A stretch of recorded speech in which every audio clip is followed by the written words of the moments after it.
বিসমিল্লাহির রহমানির রহিম। আসসালামু আলাইকুম দর্শক, কেমন আছেন? আশা করি ভালো আছেন। দেশ ও দেশের বাইরে থেকে যারা আমার এই ভিডিওটা দেখতেছেন তাদেরকে আমার রান্নাঘরে স্বাগতম।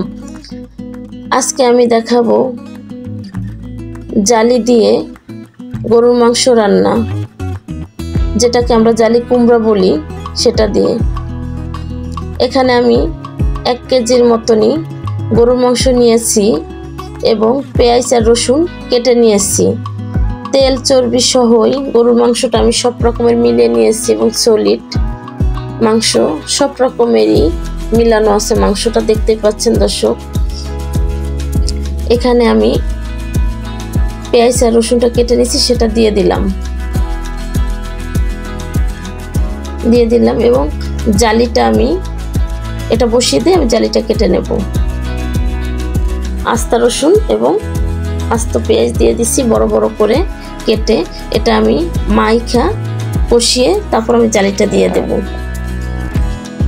এখানে আমি যে মশলাগুলো নিয়েছি সেই মশলাগুলো আমি এখন আপনাদেরকে দেখিয়ে দেব যে আমি এখানে কি মশলা নিয়েছি, আস্ত এবং গুঁড়া মশলা।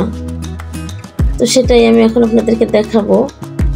এখানে অনেক রকমের মশলাই নিয়েছি আমি।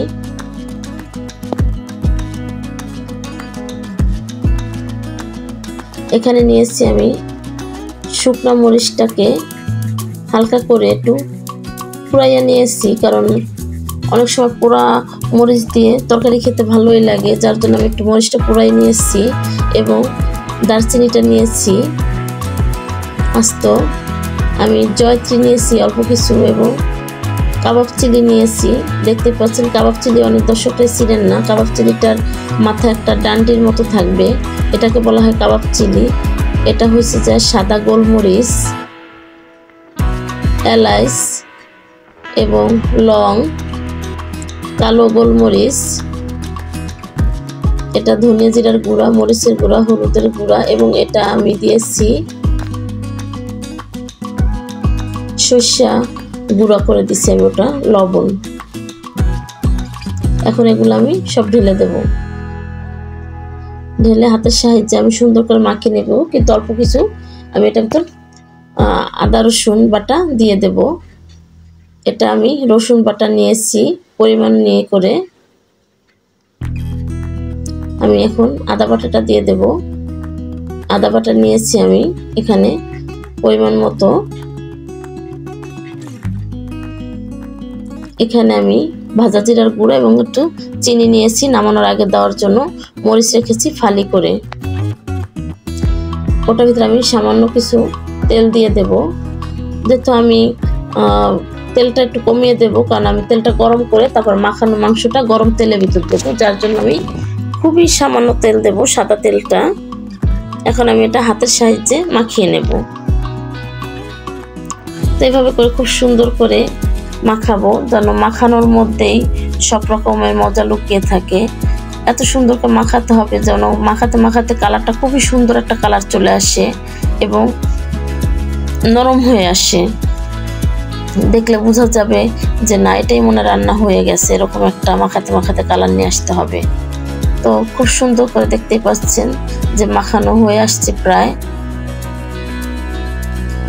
এভাবে করে সবসময় আপনারা যদি মাখানো কোনো গরুর মাংস অথবা মুরগির মাংস রান্না করতে চান, তো সেই ক্ষেত্রে খুবই ভালো করে হাত দিয়ে নিচে উপরে খুব সুন্দর করে আপনারা একদম মাখিয়ে নেবেন। হাতের সাহায্যে যতটুকু পারেন মাখানো শেষ করবেন। এখন আমি কিছুটা প্যানে সাদা তেলটা দিয়ে দেব। আমি প্যানটা আগে থেকে বসিয়ে রেখেছিলাম, তো আমি সাদা তেলটা আমার দেওয়া হয়ে গেছে। এখন আমি মাখানো গরুর মাংসটাকে আমি গরম তেলের ভিতরে আমি এখন দিয়ে দেব।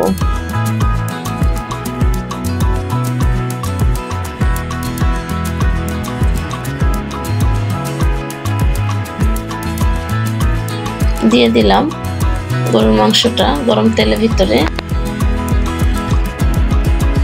এটা আমি এখন খুব সুন্দর করে একটু নেড়ে নেব।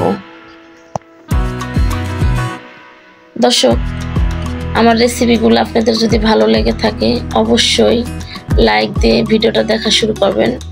কমেন্ট করবেন, শেয়ার করবেন এবং সাবস্ক্রাইব করে আমার পাশে থাকবেন। আপনাদের কমেন্ট করেন আপনারা, আমার খুবই ভালো লাগে আপনাদের কমেন্ট পড়তে এবং আপনাদের কমেন্টের আশায় আমি সব সময় থাকি। তো এরকম গরুর মাংস কারা কারা পছন্দ করেন আপনাদের বাসায় অবশ্যই করে খাবেন। এটা একটা ডিফারেন্ট একদমই, যে এই গরুর মাংসটার ভিতরে কিন্তু আমি জালি দিয়ে রান্না করব, যার জন্য আমি সরিষার গুঁড়া ব্যবহার করেছি। তো কালারটাই অন্যরকম চলে আসছে, খুবই দেখতে পাচ্ছেন। আমি একটু বাটি ধোয়া পানিটা দিয়ে দিলাম, খুব সুন্দর কালার আসছে। দর্শক, মাংসটাকে এখন আমি দেখে নেব। দেখতেই পাচ্ছেন মাংসটা খুব সুন্দর ভুনা হয়ে গেছে। এখন আমি কেটে রাখা জালিটাকে দিয়ে দেব। আমি জালিটাকে কেটে খুব সুন্দর করে ধুয়ে রেখেছি, এখন আমি জালিটা দিয়ে দিচ্ছি।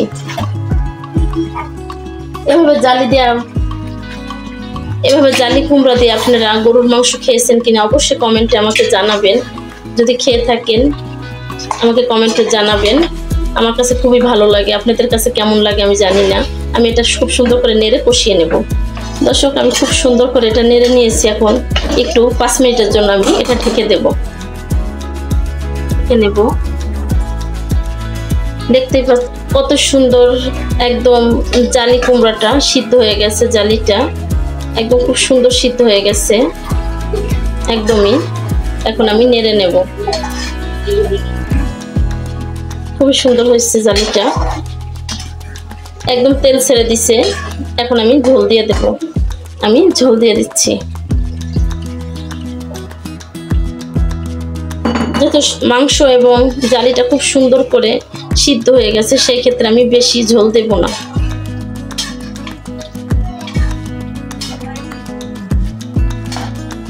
আপনারা যদি এভাবে জালি দিয়ে গরুর মাংস রান্না করেন, সেই ক্ষেত্রে জালিটা পরে এভাবে কষিয়ে দেবেন এবং মাংসগুলো এভাবে বড় বড় করে কাটবেন। যদি আপনারা না চান ছোট ছোট করেও কেটে নিতে পারেন। তো আমি মাংসগুলো একটু বড় বড় করে কেটে নিছি।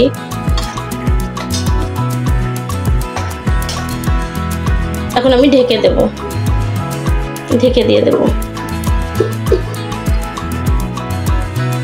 আমি ঢাকনাটা উঠিয়ে দেখে নেব।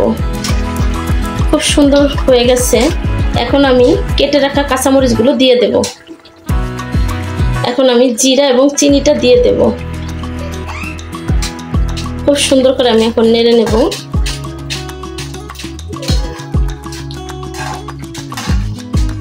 দর্শক, হয়ে গেছে আমার জালি দিয়ে গরুর মাংস রান্না করা। রেসিপিটা যদি আপনাদের কাছে ভালো লেগে থাকে অবশ্যই লাইক, কমেন্ট, শেয়ার করে দেবেন, সাবস্ক্রাইব করে দিয়ে পাশে থাকবেন। আমি এখন চুলার জালটা অফ করে দেব। এখন আমি পরিবেশন করে নেব। দর্শক, এখন আমি পরিবেশন করে নেব।